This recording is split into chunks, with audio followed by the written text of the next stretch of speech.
السلام علیکم ملګرو، امید دی ټول ملګري بخیر. نن ماشاءالله زموږ د روژې د سالن تقسیمولو چې کوم پروګرام دی هغه روان دی او په هغې نسبت سره چې دی نن یو ملګري چې دی هغه دیګ منلی دی او د غریبانو خلکو دپاره چې دی دیګ راوړی دی.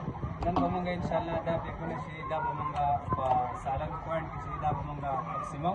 نو زمونږ نور ملګرو ته هم دغه شانتې درخواست دی چې هغه زمونږ سره خپله مرسته چې دی هغه په دې قسم دغه سره کولی شي یا موږ له خپل چې کوم خیرات زکات هغه ومنلی هغه هم کولی شي. د دې نه علاوه زموږ سره پیاز ټماټر الوګان دا هم سبزي چې څومره ده په دې کې هم زموږ سره خپل تعاون چې دی هغه جاري ساتلی شي.